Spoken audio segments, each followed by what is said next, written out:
Problem solution চ্যানেলে আপনাকে স্বাগত। আজকের এই ভিডিওটি কলকাতা মেট্রো নিয়ে। বর্তমানে এই মুহূর্তে কলকাতাতে রয়েছে ৫টি মেট্রো লাইন। সেগুলি হলো blue, yellow, green, orange and purple. এই ৫টি মেট্রো লাইনের জাল যত বিস্তার করছে তত একাধিক প্রশ্ন জেগে উঠেছে মানুষের মনে। কোন জায়গায় যেতে হলে কোন রঙের মেট্রো লাইন ব্যবহার করতে হবে সেই বিষয়ে জানে না এখনো শতাধিক মানুষ। চলুন বিস্তারিত জেনে নিই এই ৫টি মেট্রো লাইনের নানান খুঁটিনাটি। কলকাতা মেট্রোর ব্লু লাইন।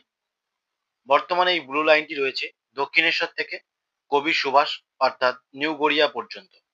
এখন পর্যন্ত এই লাইনটি হলো কলকাতার সবচেয়ে দীর্ঘতম মেট্রো লাইন। এই লাইনে রয়েছে মোট ২৬টি স্টেশন। স্টেশনগুলোর নাম আপনারা একবার পড়ে নেবেন।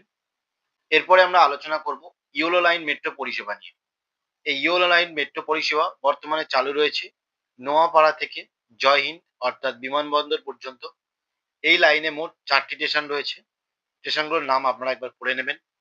তবে পরবর্তীকালে এই ইয়েলো লাইন মেট্রো পরিষেবা বারাসাত পর্যন্ত বিস্তারিত করা হবে। এরপর আমরা আলোচনা করব গ্রিন লাইন মেট্রো পরিষেবা। বর্তমানে গ্রিন লাইন মেট্রো পরিষেবা হাওড়া ময়দান থেকে সল্টলেক সেক্টর 5 পর্যন্ত বিস্তৃত। এই লাইনে মোট 12টি স্টেশন রয়েছে। স্টেশনগুলোর নাম আপনারা একবার পড়ে নেবেন। এরপর আমরা আলোচনা করব অরেঞ্জ লাইন মেট্রো পরিষেবা নিয়ে।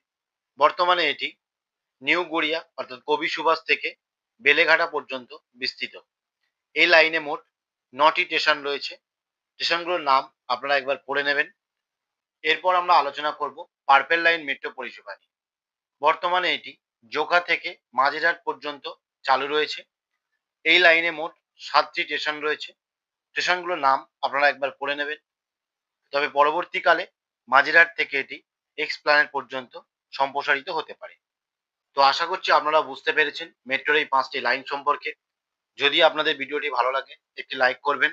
এরকম আরো ভিডিও পেতে আমার চ্যানেলটিকে সাবস্ক্রাইব করবেন। এই ছোট্ট আপডেটটি দেওয়ার ছিল। ভিডিওটি এখানেই শেষ করছি। ভালো থাকবেন।